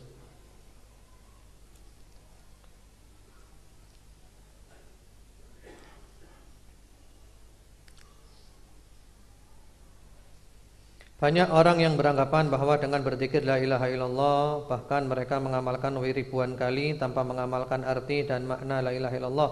Mereka beranggapan bahwa dengan zikir tersebut mereka masuk surga. Ini bagaimana pemahaman ini Ustaz? Zikir la ilaha illallah baik, bagus, banyak bagus. Tapi tentu harus paham apa la ilaha illallah itu, konsekuensinya, maknanya, tujuannya, penting. Kalau kita mengucapkan aja enggak paham, itu seperti orang yang ngelantur, ngomongkan sesuatu yang dia sendiri enggak ngerti yang dia ngomongkan.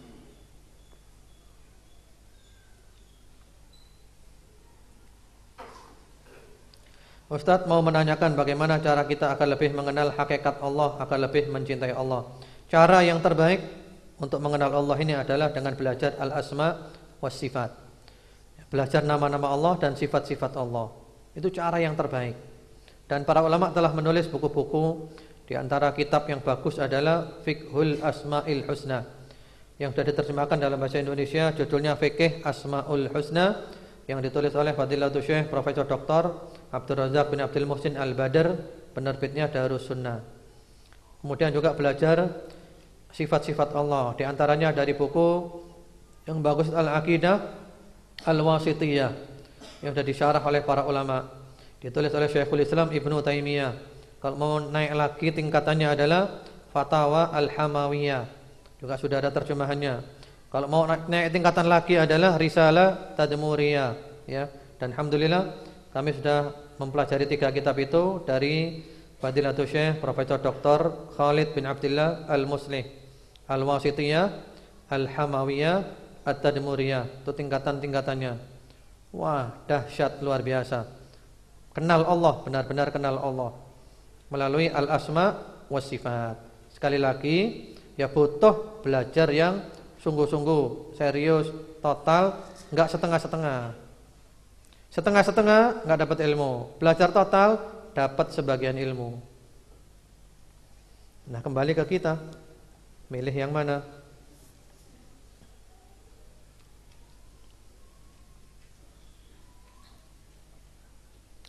Ustadz, ketika ada masalah selain sholat dan doa, kita mohon dibantu doa syafaat dari orang yang kita anggap lebih baik agama dan ilmunya.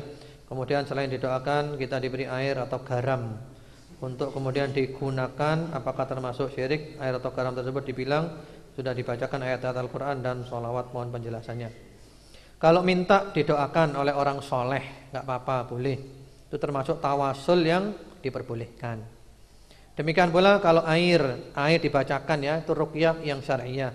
Yang penting bacaannya bacaan yang tidak ada penyimpangan. Jadi air dibaca itu boleh. Itu boleh, terutama kalau airnya adalah air Zam-Zam. Namun sekarang sudah berlebih-lebihan. Ada pengajian bawa air semuanya. Sudah berlebih-lebihan. Di depan sini bawa banyak airnya. Sehingga saya lihat kok mirip orang-orang Hindu dan Buddha. Kalau ada acara-acara di depannya biksu-biksunya itu air banyak. Ya, ini berlebih-lebihan. Tapi kalau air dibacakan seperti ini, ya, itu boleh. Itu boleh. Boleh dibacakan dengan bacaan-bacaan yang benar, ruqyah syar'iyah. Apalagi airnya air Zam-Zam.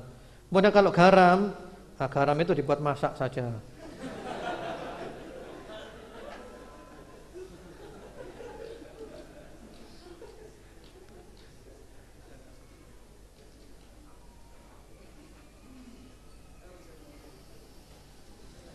Ya, penjelasan Ustadz, saya belum jelas tentang penjelasan Ustadz pada bab iman kepada malaikat, yaitu Jibril, Mikail, Israfil memiliki tugas yang sama.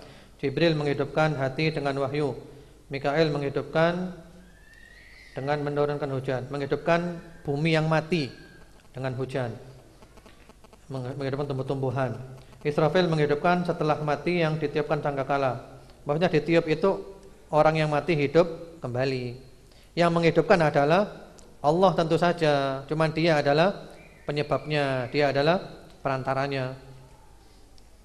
Nabi Muhammad SAW bertawasul dengan 3 malaikat. Ya tadi itu, di antara doa istiftah yang diajarkan beliau kan, Allahumma Rabba Jibril wa Mikail wa Israfil. Ya Allah, wahai Rabbnya Jibril, wahai Rabbnya Mikail, wahai Rabbnya Israfil. Jadi menyebut Allah dengan memakai dinisbahkan kepada malaikat Jibril, malaikat Mikail, malaikat Israfil. Maksudnya begitu.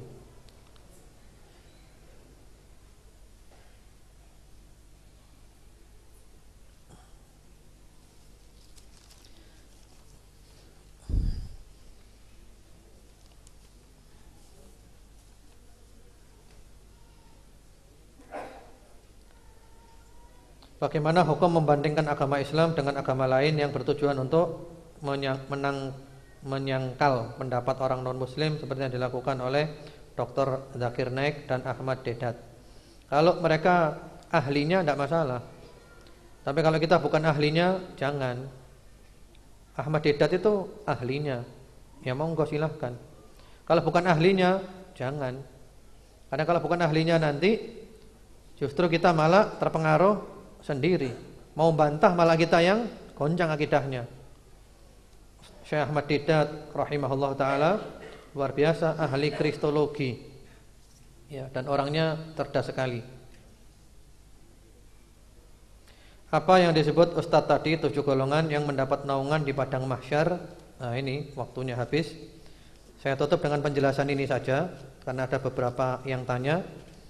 Jadi ketika di padang mahsyar, matahari di atas kepala, orang-orang kepanasan, ada 7 golongan ini yang mereka mendapatkan keteduhan karena mereka mendapat naungan arasy Allah Subhanahu wa taala sebagaimana di dalam hadis yang sahih. Jadi orang-orang kepanasan, mereka tidak kepanasan. Yang pertama-tama adalah pemimpin yang adil, imam yang adil. Yang kedua adalah pemuda yang tumbuh dalam ibadah kepada Allah semenjak kecil, ya. Dia itu selalu fokusnya itu semua aktivitasnya untuk mencari ridha dan cintanya Allah, bukan untuk hura-hura, bukan untuk foya-foya. Kemudian yang ketiga, orang laki yang hatinya tergantung dengan masjid. Artinya dia rajin ke masjid 5 waktu. Kalau tadi yang kedua pemuda dan pemudi sama. Kemudian yang keempat, 2 orang saling cinta karena Allah. Sejenis ya, saling cinta karena Allah. Atau kalau lawan jenis, ya, saling cinta karena Allah tapi tanpa ada unsur pacaran. Saling cinta karena ini orang baik, soleh, simpati, cinta, saling mendoakan, tapi tanpa ada komunikasi yang mengarah kepada pacaran. Kemudian yang kelima, orang laki yang diajak perempuan untuk berzina. Perempuannya cantik dan punya kedudukan. Dia menolak, dia mengatakan saya takut kepada Allah. Ini juga berlaku bagi orang perempuan yang diajak berzina oleh laki-laki yang tampan, yang gagah, yang punya kedudukan, dan dia menolak, dia mengatakan saya takut kepada Allah Subhanahu wa taala. Yang kelima, orang laki atau perempuan yang bersedekah dengan ikhlas, sehingga diibaratkan oleh Rasulullah tangan kirinya tidak tahu yang dikeluarkan oleh tangan kanannya. Yang ketujuh, orang yang nangis karena Allah sendirian, enggak ada orang tahu. Air matanya berlinang, ikhlas dalam tangisannya. Ya, demikian wallahu alam. Kita sekarang persiapan untuk sholat asar, dan nanti insyaallah kita mulai lagi jam 4 sesi yang terakhir. Wallahu alam, semoga bermanfaat. Wassallallahu wasallam ala sayyidina Muhammadin wa ala alihi. Assalamualaikum warahmatullahi wabarakatuh.